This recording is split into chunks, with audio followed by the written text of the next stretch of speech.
put on I love it. my 3D glasses. Perfect. Because I have to stress to the audience that if they don't go see this movie in 3D and see the dance moves in 3D, They have to. They're going to miss a cinematic experience that they won't catch when it comes out on DVD. Agreed. Perfect. So, but I'm going to take these off. Those so look I can great, see though. When you walk out, you should have those on. Yeah. So first of all, great movie. Thank you. Historic cinematic experience, like I said. Shooting in 3D as a director. Mm-hmm. Isn't there like an extra challenge? Do you have to make sure that the 3D picture is right, Oh, yeah. as well as when it gets reformatted for television? For sure. Can you tell me a little about that process? For sure. I mean, across the board, it takes longer. I mean, to change a lens takes an hour, or a little less than an hour. The machine is gigantic because there's two cameras, one for the left eye, one for the right eye. The rigs are brand new, so people haven't really, everything hasn't been invented. We're throwing water and dust at the lens. There's no protection for the lens like a regular camera. There literally are some guys that are wiping the lens from it, and we're probably ruining the camera.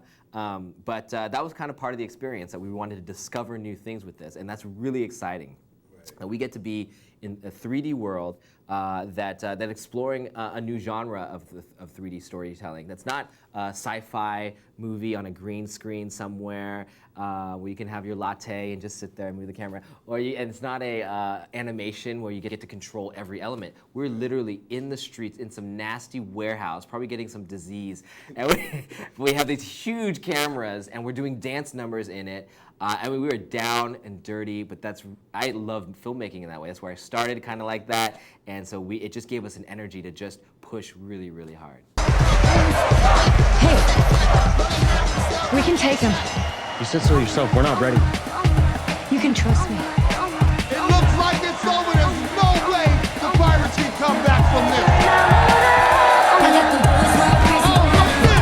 Pirates are entering back. You're not stay.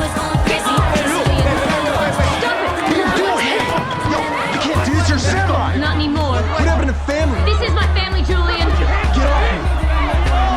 Let's get back to business, people. Yeah, that's what I'm talking about.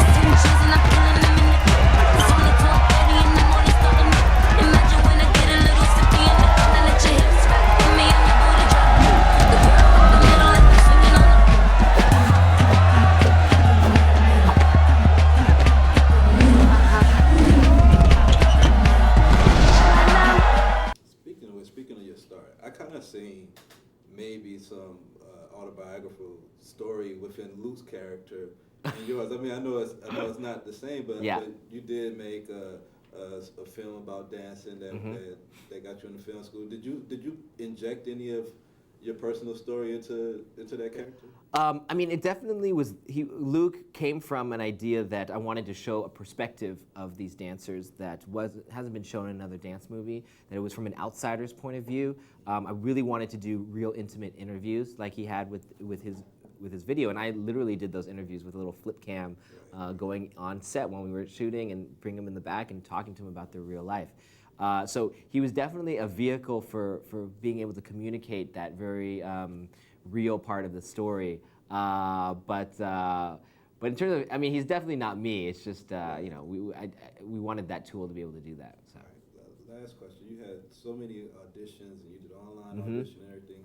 When this finally, blows up in the theaters and makes its round to DVDs, are you going to include some of all these audition footage? Or where are we going to be able to see all this great dance footage that you now are the vault holder of? Yeah, I mean, you can check on YouTube. You can just search Jon M. Chu audition. There's so many out there. We got thousands and thousands. And it wasn't a contest. It wasn't like a marketed thing. It was literally just me on my YouTube. So it was really cool to have that kind of reaction. Unfortunately, we saw thousands and thousands of people in person as well. We can't release those necessarily. I mean, it would be kind of cruel on some people. but hopefully we'll see them again. You have to just come. You have to just come when we do auditions next time. Just come and check it out because it's really fun. We get to see some of the most talented people in the world do their thing. So. Follow me, we'll meet up on the floor, and maybe even twerk, to show me what you got in terms of Fancy footwork. Fancy footwork.